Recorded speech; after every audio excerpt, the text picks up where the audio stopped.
तो दोस्तों आइए जानते हैं डिक्जाम लिमिटेड के बारे में लेटेस्ट शेयर न्यूज़ क्या है। ये मैंने डिक्जाम लिमिटेड का फाइनेंशियल ईयर 2021 के Q4 के प्रॉफिट लॉस स्टेटमेंट को निकाल रखा है, तो चलिए जानते हैं। तो दोस्तों अगर आप इस चैनल पे नए हैं तो चैनल को सब्सक्राइब जरूर करें और बेल आइकन को जरूर दबाएं ताकि इसी तरह के लेटेस्ट एनालिसिस आपके सामने मैं लाता रहूं। तो चलिए वीडियो को शुरू करते हैं। यहाँ पे सिर्फ हमको स्टैंड एलोन डाटा ही दिया गया है, stand alone profit loss statement, और यहाँ पे सारे जो डाटा हैं वो लैक्स में है। तो दोस्तों आप देख सकते हैं यहाँ पे टोटल इनकम मार्च क्वार्टर का 14% से बढ़ के 945 लाख रहा, जो कि ईयर ऑन ईयर के बेसिस पे 245% से बढ़ा। और अगर हम फाइनेंशियल ईयर का टोटल इनकम देखते हैं तो वो 588% से बढ़ के 3604 लाख रुपए रहा। अब हम देखेंगे टोटल एक्सपेंस, जिसमें कि cost of material consumed, purchases of stock in trade, changes in inventories of finished goods, work in progress and stock in trade, employee benefit expense, finance cost और डिप्रिसिएशन एंड अमोर्टाइजेशन एक्सपेंस और other expenses included हैं। तो आप देख सकते हैं मार्च quarter का total expense 26% से बढ़ा और 958 लाख रुपए रहा। और अगर हम ईयर ऑन ईयर कंपेयर करते हैं तो ये 14% से बढ़ा है। और अगर फाइनेंशियल ईयर का देखते हैं तो 64% से बढ़ के 3486 लाख रुपए रहा। अब अगर हम परसेंटेज कंपेयर करते हैं तो देखेंगे कि क्वार्टर ऑन क्वार्टर में इनकम 14% से बढ़ा और एक्सपेंसेस 26% से बढ़ा। तो यहाँ पे क्वार्टर ऑन क्वार्टर के बेसिस पे मार्जिन जो है वो थोड़ा दबाव में आता हुआ दिखाई दिया। पर अगर हम ईयर ऑन ईयर के कंपेयर करें तो अब देख सकते हैं ईयर ऑन ईयर में टोटल इनकम 245% से बढ़ा, पर जबकि एक्सपेंसेस सिर्फ 14% से ही बढ़ा है। और फाइनेंशियल ईयर का भी आप देख सकते हैं डाटा लगभग वही बताता है कि 588% से आपका टोटल सेल्स बढ़ रहा है, पर जब हम एक्सपेंसेस को देखते हैं वो सिर्फ 64% से बढ़ता है। तो यहाँ पे आप देख सकते हैं जो मार्जिन है, प्रॉफिट मार्जिन, वो अच्छे रेट से बढ़ा है। पर अगर हम क्वार्टरली और ईयरली नंबर्स को कंपेयर करते हैं तो आप देख सकते हैं टोटल इनकम यहाँ पे 945 लाख है, पर एक्सपेंसेस 958 लाख है।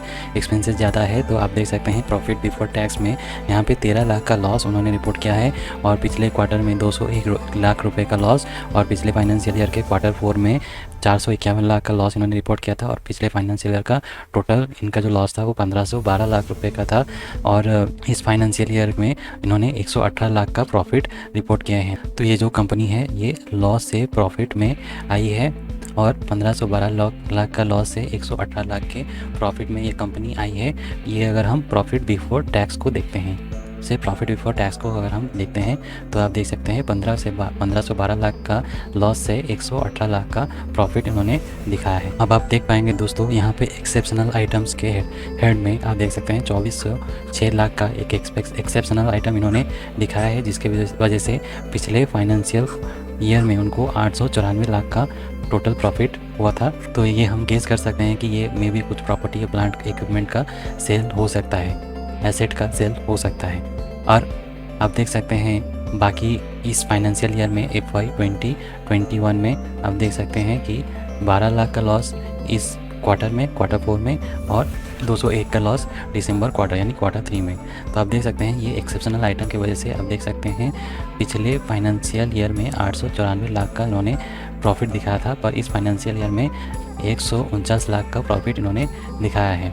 और ये जो प्रॉफिट है ये प्रॉफिट बिफोर टैक्स है, मतलब इनका जो ऑपरेटिंग बिजनेस है वहाँ से ये प्रॉफिट आया है, ऑपरेटिंग बिजनेस से प्रॉफिट आया है।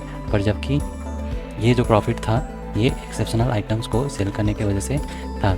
और आप देख पाएंगे कि टोटल कॉम्प्रिहेंसिव इनकम में आप देख सकते हैं यहाँ पे 40 लाख का प्रॉफिट इन्होंने दिखाया है Q4 में, पर जबकि Q3 में 208 लाख का लॉस था Q3 में, और Q4 पिछले फाइनेंशियल ईयर का Q4 में 85 लाख का लॉस इन्होंने रिपोर्ट किया था। आप देख सकते हैं paid of equity share capital ये कांस्टेंट है 2000 पे, तो आप गेस कर सकते हैं कि इन्होंने इक्विटी डाइल्यूशन नहीं किया है। दोस्तों आप देख सकते हैं जैसे कि यहाँ पे कहा गया है प्रीवियस ईयर यानी कि 2020 में Digzam Limited, the company, underwent a corporate insolvency resolution process under Section 31 of Insolvency and Bankruptcy Code। तो ये कंपनी ने बैंक्रप्सी फाइल किया था और उसके हिसाब से इनका जो एसेट है वो रिकंस्ट्रक्ट हुए हैं और national company law tribunal Ahmedabad bench ने जो रेजोल्यूशन को अप्रूव किया था उसके हिसाब से जो बोर्ड ऑफ डायरेक्टर्स इनका पुनर्गठित किया गया है। और आप देख सकते हैं जो एक्सेप्शनल आइटम्स हमने देखा था फाइनेंशियल ईयर 2020 में, आप देख सकते हैं उसका जो डिटेल्स प्लान है यहाँ पे दिया गया है।